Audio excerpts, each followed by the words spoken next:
자, 오늘이 벌써 이제 18장을 배우게 됐는데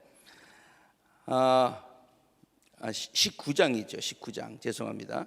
19장. 지난 18장에 기록된 그 음녀 있죠. 음녀. 그리고 18장에 기록된 바벨론이 있습니다. 그리고 그 음녀와 바벨론은 그 전에 기록되었던 666이라는 숫자로 상징되는 사탄의 모든 세력들, 그리고 교회와 성도들을 핍박하는 세상의 모든 권력들, 또 그것들을 상징하는 것들이었죠. 그래서 이 모든 것들을 17장에서는 음녀, 18장에서는 바벨론이라는 말로 이렇게 상징을 하고서 17장에서는 음녀를 심판하는 그와 같은 내용을 기록했고요. 그리고 18장에서는 바벨론에 대한 아주 완전한 심판을 그렇게 보여주고 있습니다. 자, 이렇게 음녀와 바벨론에 대한 하나님의 철저하고 또 완벽한 심판은 곧 무엇을 의미하느냐 하면은 세상을 향한 이러한 심판은요, 교회와 성도들을 향한 하나님의 완전한 구원이고 기쁜 소식으로 우리가 지금 이해를 해야 된다고 말씀을 드렸죠. 자, 그런데 우리 지난 18장까지 내용을 쭉 보면은 하나님께서 이 교회를 핍박하고 성도들을 핍박하고 하나님을 모독하는 이 세상의 666의 세력들, 음녀, 바벨론, 이것들을 멸하시는데 삼중 재앙으로 멸하시죠. 그래서 일곱 인봉을 뗄 때, 그리고 또 두 번째 사이클은 천사들이 나팔을 7번 불 때, 그 다음에 또 세 번째 사이클은 진노의 접시를 쏟을 때, 이렇게 삼중 재앙으로 해가지고 계속해서 하나님의 재앙이 임합니다. 마치 애굽에 하나님께서 완전하게 애굽을 멸하시고 이스라엘 백성들을 출애굽시키는 것처럼 아주 철저하게 저들을 멸하셔요. 이것이 언제 어디까지 기록되어 있는 고하니 18장까지 기록이 되어 있어요. 그것에 비해서 이제 오늘 19장서부터는 조금 그 분위기가 달라집니다. 지금까지는 땅에서 벌어졌던 하나님의 심판들, 그것들을 쭉 기록했다 그러면 지금 19장서부터는 뭐를 기록하고 있느냐? 그러면 하나님의 완전한 구원의 역사로 인해서 하늘에서 일어나는 승리의 기쁨과 하나님과 구세주를 향한 찬양과 경배. 하나님께서 승리하셨다. 하나님이 이제는 온 세상을 통치하신다. 하나님의 심판은 오르시다. 하나님은 교회와 성도를 보호하시고 사랑하시고 이제 영생토록 저들을 지키신다. 찬양과 경배, 새 하늘과 새 땅, 또 이따가도 보겠습니다만은 어린 양의 혼인 잔치, 그냥 이런 분위기로 확 바뀌는 거예요. 그러니까 지금까지 분위기는 어때요? 막 재앙이 막 내리는, 땅에 재앙이 내리는 분위기였다면은 19장서부터는 이제 그걸 탁 바꾸어서 이제 그런 하늘의 기쁨과 소망과 잔치와 이런 것들로 표현하고 있어요. 그래서 이렇게 그냥 정리를 한다면은 세상에서 벌어지는 일들, 재앙들이 지난 18장까지의 내용이었다면은 16장까지는 삼중재앙, 17장에서는 바벨론, 음녀, 18장에서는 바벨론 해가지고 막 그냥 완전하게 멸한 것이었다면은 이제는 지금서부터는 하늘에서 성도들이 경험하는 승리와 기쁨, 환희, 이런 것들이 이제 펼쳐지게 되는 것입니다. 그러니까 사실 사도 요한이 지금 핍박당하는 교회와 성도들에게 주는 소망의 메시지가 사실은 그 전에도 간간히 그러한 어려운 환경 가운데서 하나님께서 성도들을 보호하신다, 하나님께서 성도들에게는 이런 소망을 주신다, 위로하고 그런 것들이 쭉 있었습니다만은 이제는 아주 마지막에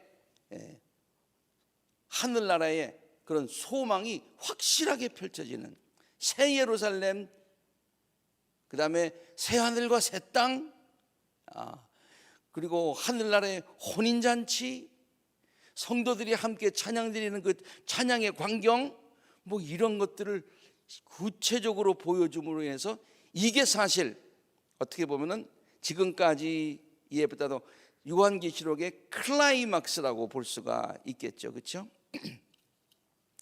제가 요한계시록 강의를 시작하면서 두 가지 얘기를 해서 그 얘기가 요한계시록 전체를 좀 대표한다.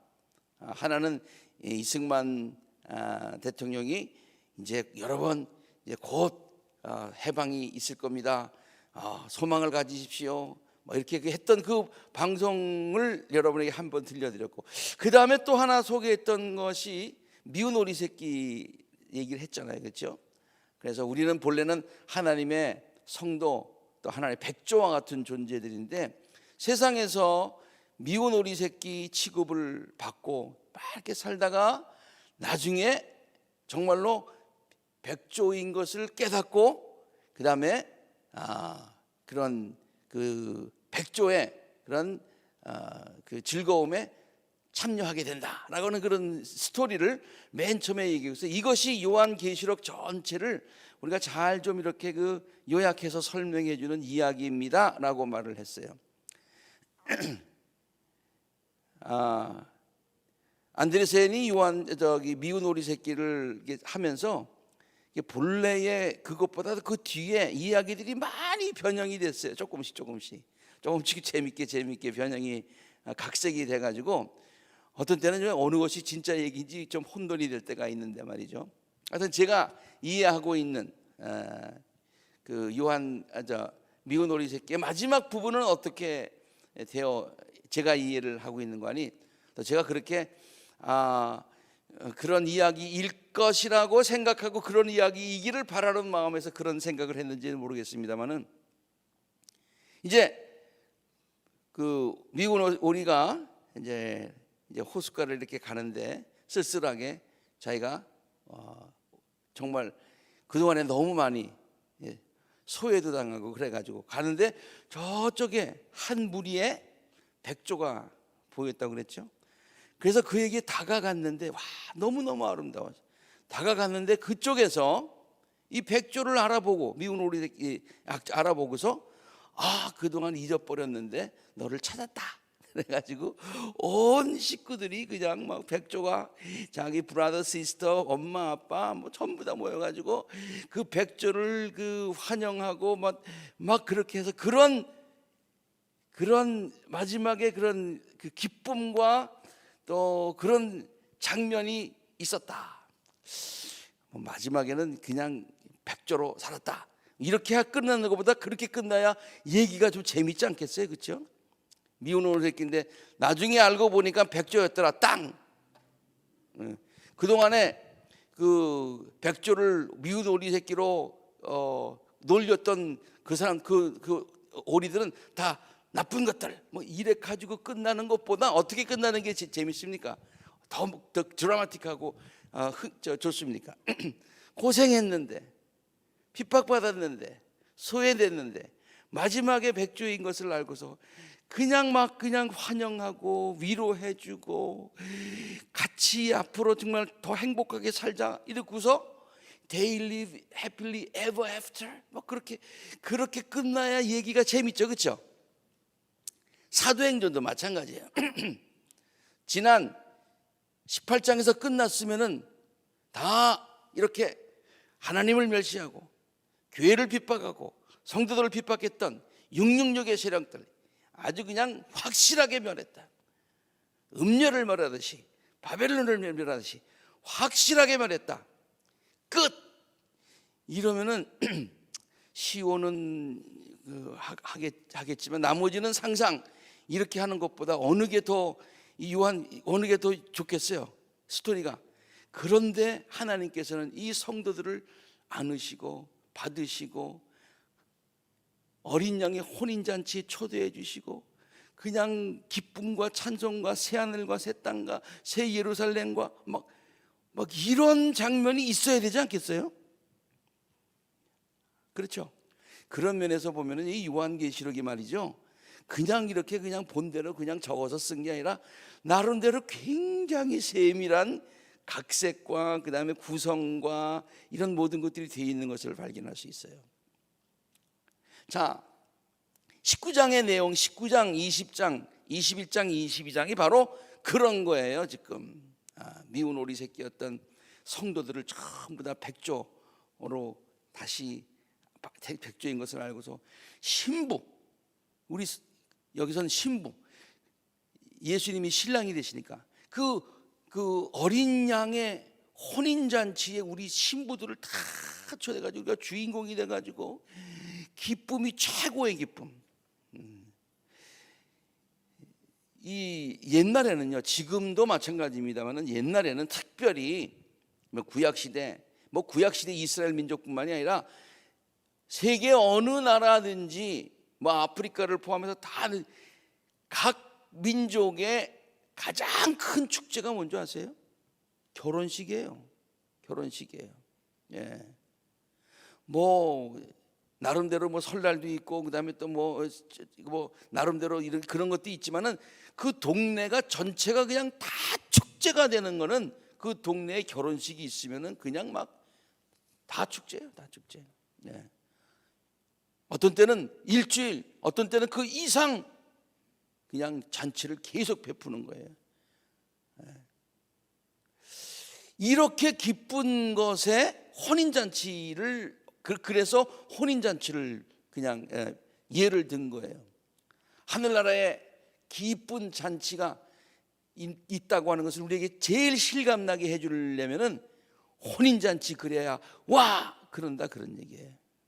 생일잔치 그러면 그것도 좋긴 좋은데 누구 100일 누구 돌 이래도 좋은데 혼인잔치 그러면은 그냥 그 동네에 모든 사람들이 다 와서 즐기는 잔치란 말이에요. 오랫동안 그 가장 기쁜 잔치를 지금 19장, 20장, 21장, 22장 이런 것들이 지금 표현해주고 있는 거죠. 자, 구체적으로 한번 보도록 하겠습니다. 음녀와 바벨론을 향한 하나님의 심판이 옳고 정당함을 찬양하는 것으로 19장은 시작합니다. 지난 17장에서는 누구를 심판했어요? 음녀를 심판했어요. 18장에서는 누구를 심판했어요? 바벨론을 심판했어요. 도무지 무너질 것 같지 않은 아주 그냥 견고했던 그 나라가 무너졌어요. 거기에 연관되어 있는 사람들이 굉장히 많아요. 땅을 치고 통곡하는 사람들이 많아요. 어떻게 이럴 수가 있느냐? 그런데 바벨론은 멸망했어요. 그때 그 장면이 이제 19장으로 바뀌면서 하늘나라에 있는 성도들, 하나님은, 천사들은 바벨론과 음녀를 심판하는 것에 대해서 어떻게 평가를 하고 있느냐, 판단을 하고 있느냐, 바로 이거예요. 19장이 시작되면서 2절과 4절에 처음에 이렇게 시작하죠.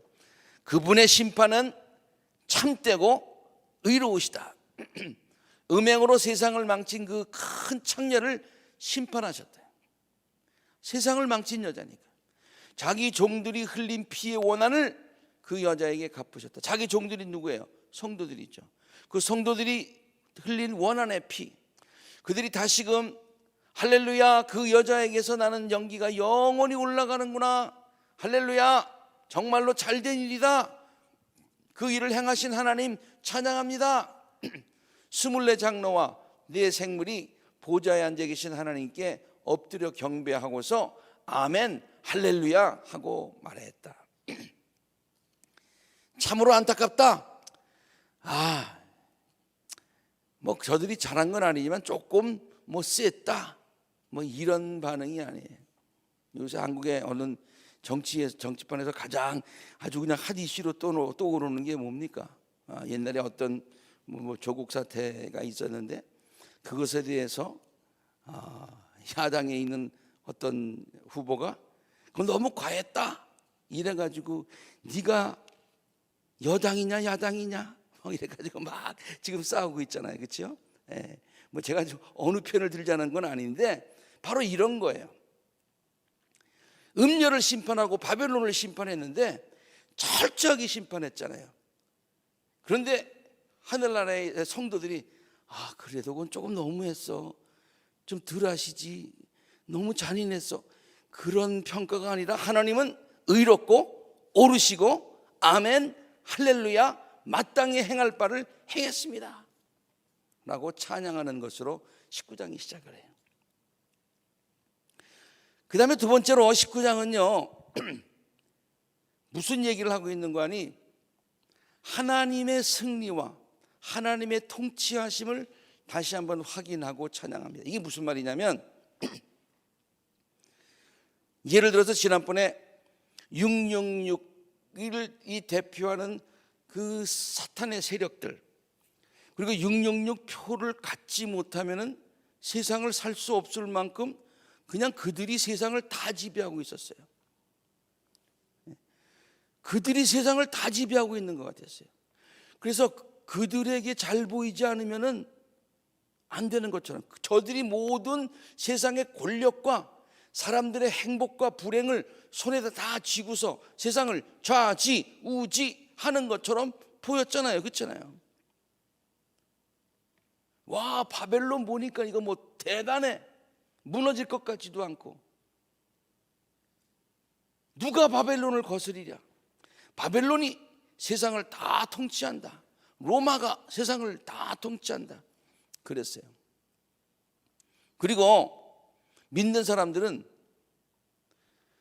그 666이라고 하는 숫자를 받지 못했기 때문에 불이익을 당하고 손해를 보고 그 다음에 그냥 불행한 것처럼 보이고 그냥 이렇게 그냥 좀 속된 말로 쭈그러져 있는 것 듯한 그러한 모습이었어요. 그런데 하나님의 심판이 딱 임하고 나니까 무엇이 밝혀졌어요?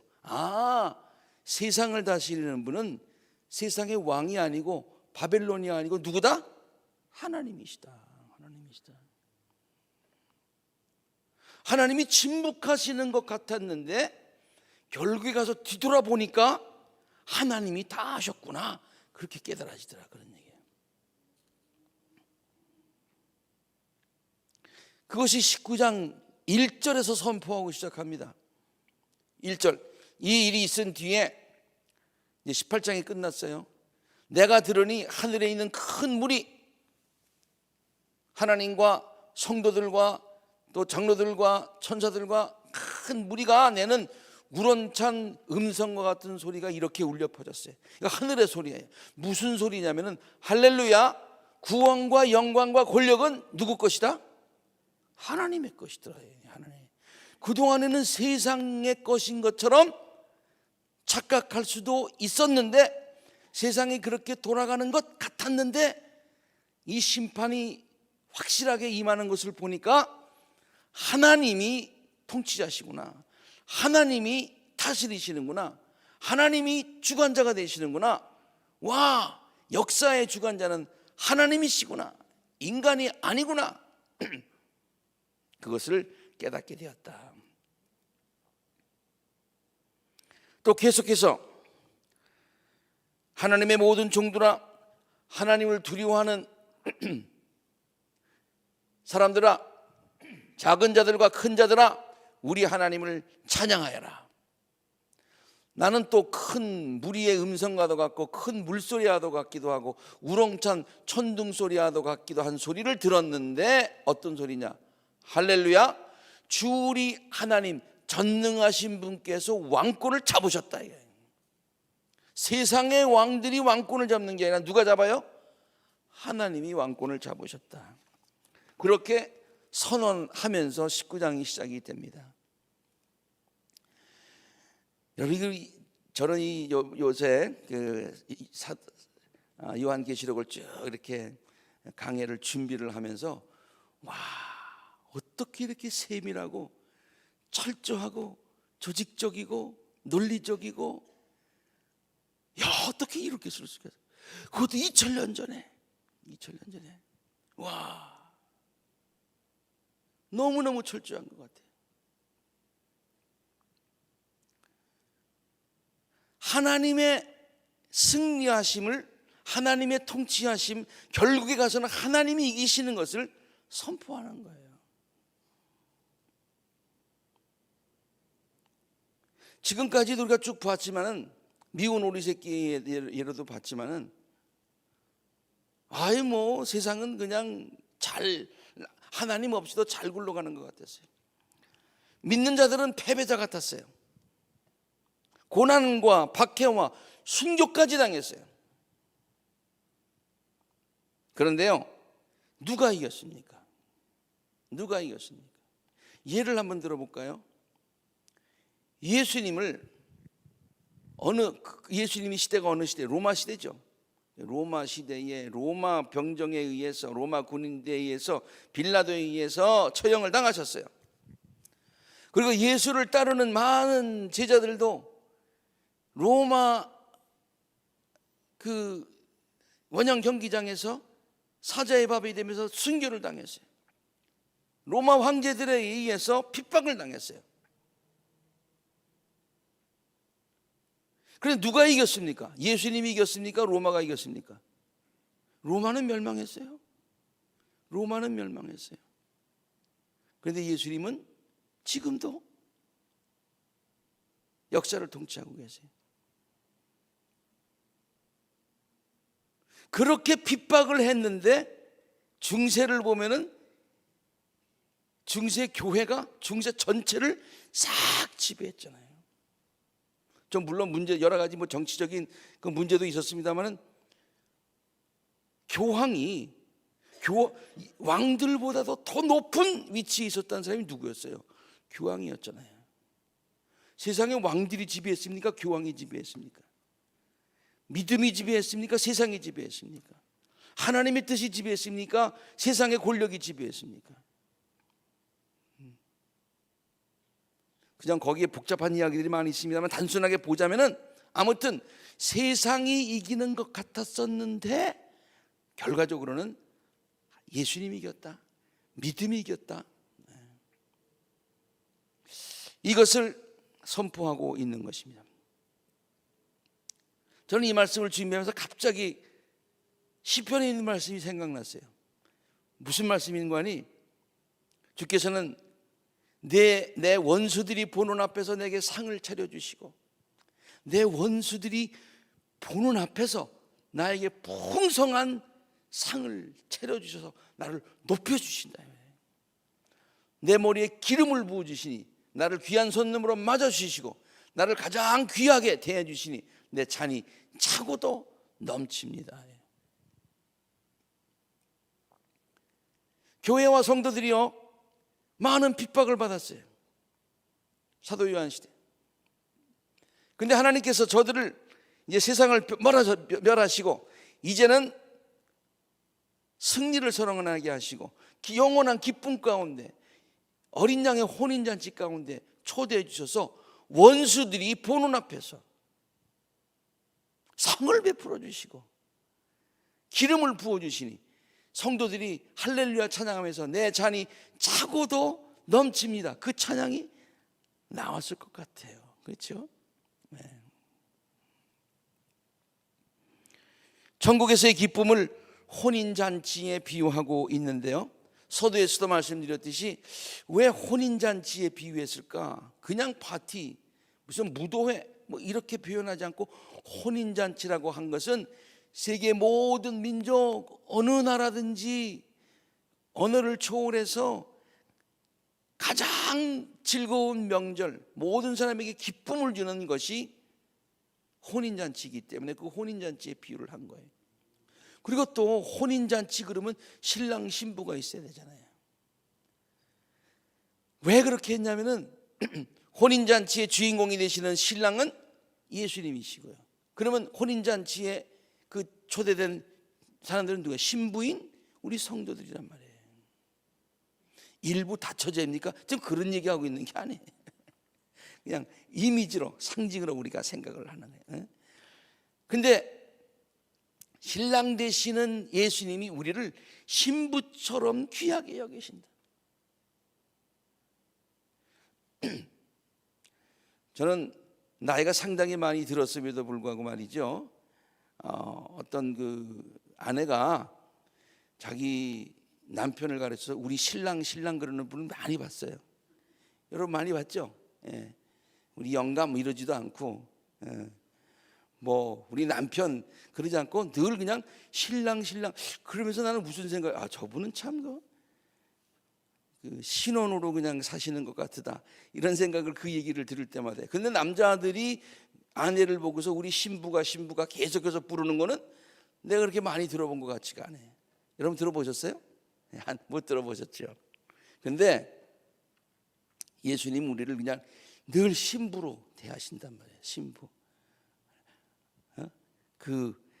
그때 그 첫사랑, 그 뜨거운 사랑으로 우리를 대하신다. 그 다음에 또 우리 쪽에서 봤을 때는요, 지금 그 당시에 어떻습니까? 기독교를 박해할 때에 신앙의 정조를 지키기가 무척 힘들었었잖아요. 666의 표를 받아야만 세상을 살 수 있는 그런 분위기였었잖아요. 그런데도 신앙의 정조를 지키면서 순수하게 끝까지 주님 영적으로 이렇게 영적으로 이렇게 의상을 섬기지 않고요, 네? 끝까지 주님만을 해서 신앙의 정절을 지키고 하는 것을, 신부는 뭘 지켜? 신부에게 제일 중요한 게 뭐예요? 그렇죠. 오직 남편만을 사랑하는 것. 그 사랑의 정조를 지키는 거가 중요하듯이 그 당시에 세상을 좇지 아니하고 우상을 좇지 아니하고 세상의 가치를 좇지 아니하고 끝까지 정조를 지켰기 때문에 지금 이 하늘나라에 어린 양의 혼인잔치까지 오게 된 것 아닙니까? 그래서 14만 4천의 인을 받게 된 것 아닙니까? 그래서 그들을 뭐라고 부르는 거니? 신부, 그렇게 부르는 것이죠. 그냥 부르는 게 아니에요. 바로 이 부분에서 신앙의 불변함, 정조를 강조하고 있기 때문에 그렇게 혼인잔치의 비유를 한 것이죠. 여기 보니까요, 기뻐하고 즐거워하라, 하나님께 영광을 돌리자, 어린 양의 혼인날이 이르렀다, 그의 신부는 단장을 끝냈다. 우리 성도들이 지금 모든 그 혼인잔치에 들어갈 준비가 되었어요. 신부에게는 빛나고 깨끗한 모시옷을 입게 하셨어요. 이 모시옷은 성도들의 의로운 행위입니다. 그 의로운 행위가 뭡니까? 어려운 가운데서도 신앙을 버리지 않고, 어려운 가운데서도 자기의 몸을 더럽히지 않는, 신앙을 굽히지 않은 그와 같은 아름다운 모습. 그래서 깨끗한 모시옷을 입고서 지금 있는 거예요. 그 천사가 나에게 말했어요. 어린 양의 잔치에 초대받은 사람들은 복이 있다고 기록하여. 정말 복된 거죠.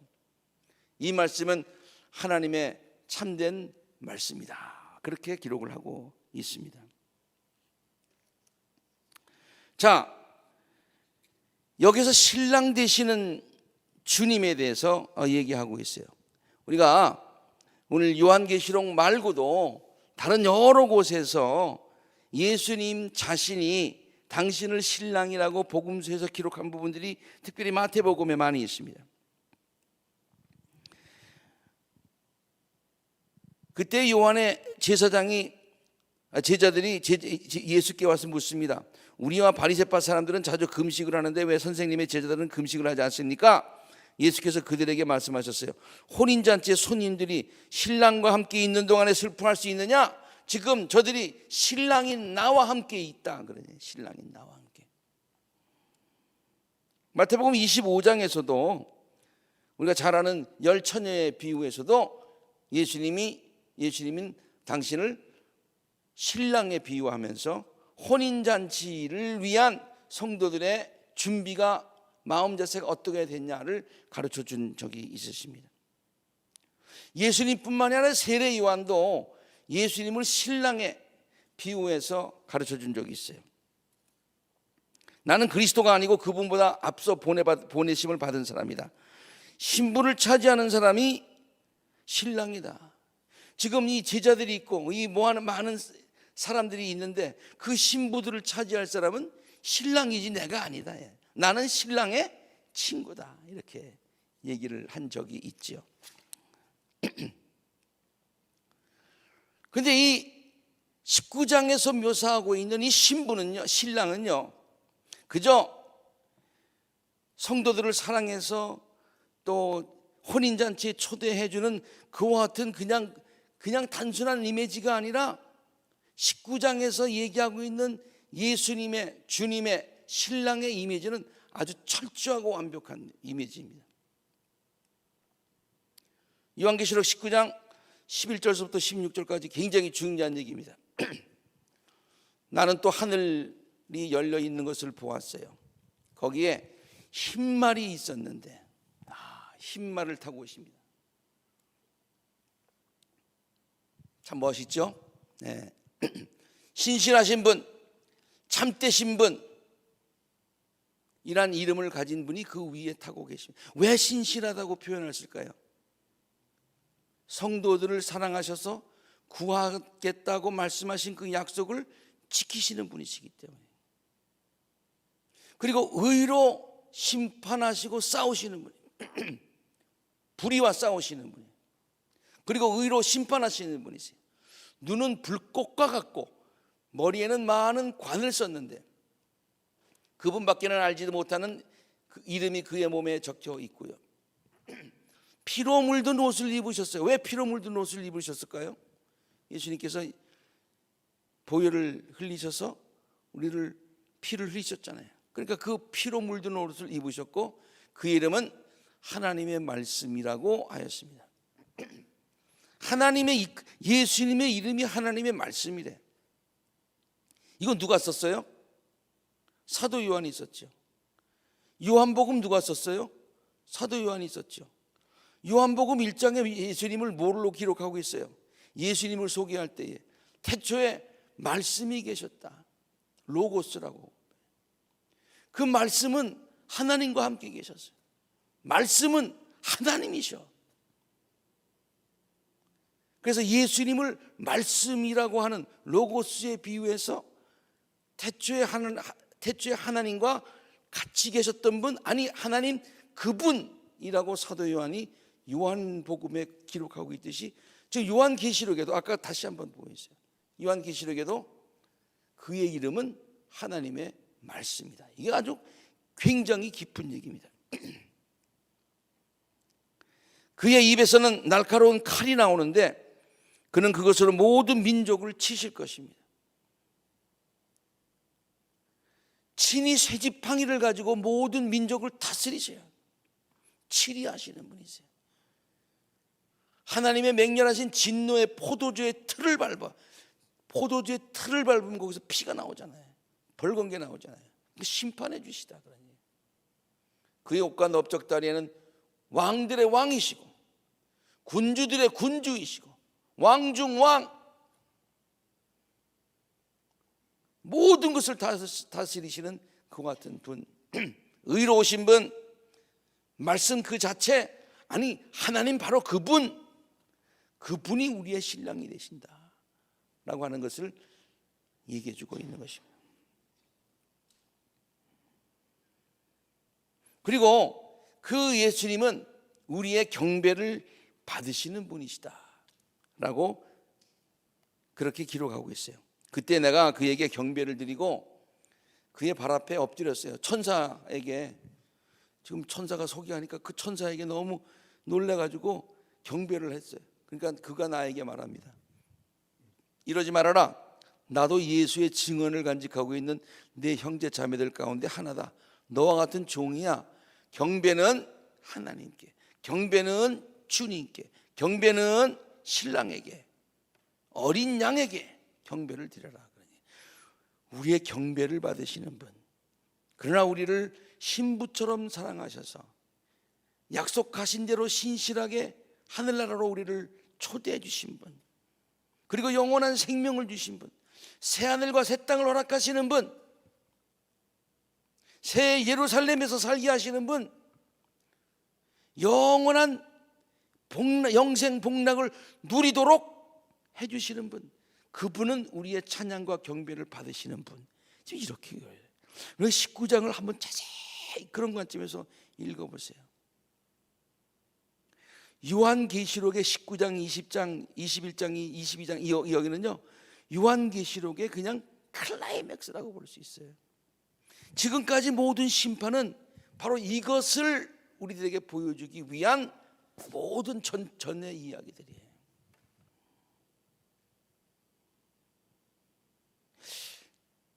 (19장이) 마지막으로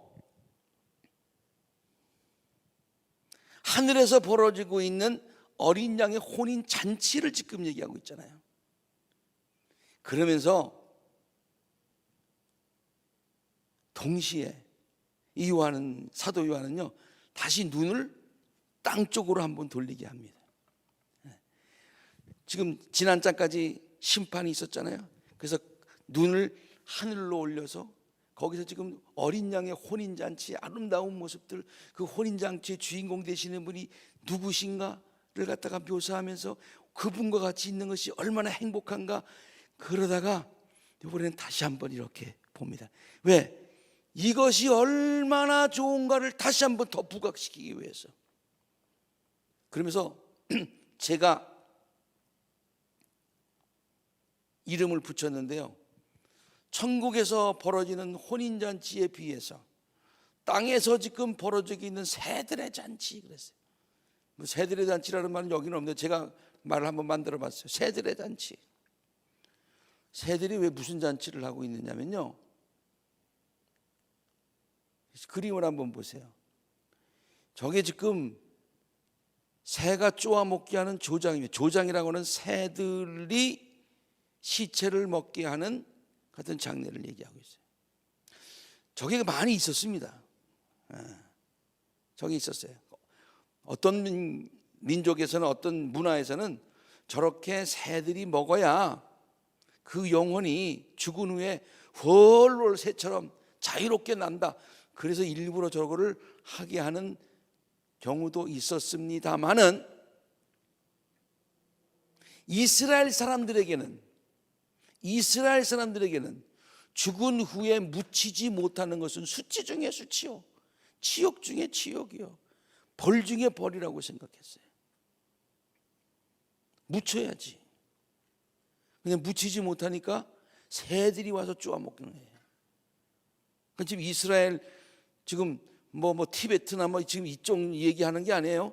이스라엘 사람들에게 이 요한계시록에 써졌을 때, 와, 새들이 지금 잔치를 벌이고 있어. 시체를 먹느라고. 하늘에서는 뭐예요? 지금 18장까지는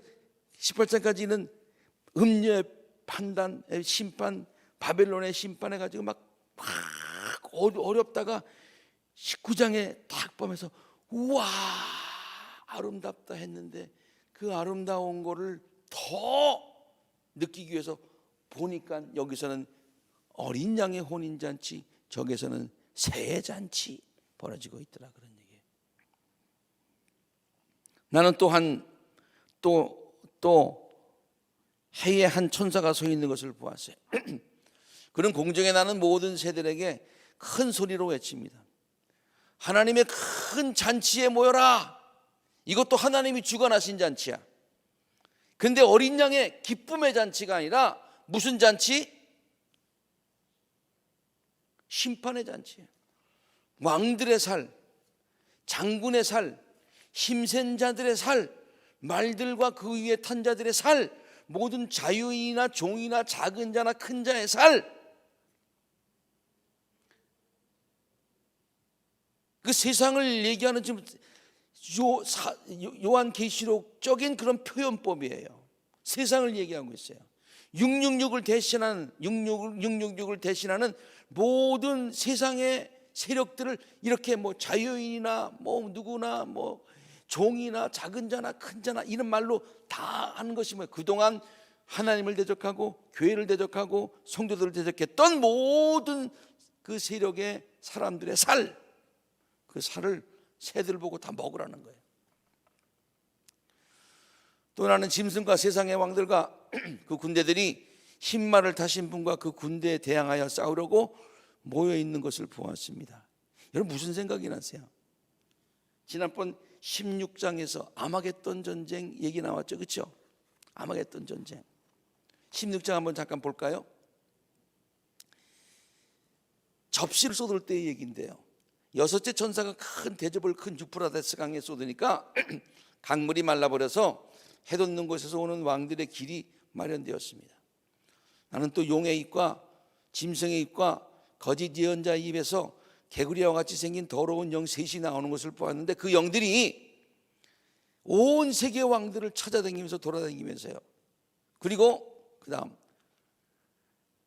하나님의 큰 날에 일어날 전쟁에 대비하여 왕들을 다 모아오고 있었어요. 그 세 영은 히브리 말로 아마겟돈이라고 하는 곳으로 왕들을 모아왔어요. 바로 그 모아온 바로 그 아마겟돈 전쟁을 다시 한번 떠올리면서 모든 왕들을 다 죽이고 새들이 저들의 살을 먹게 하는 그와 같은 것으로 지금 표현해 주고 있어요.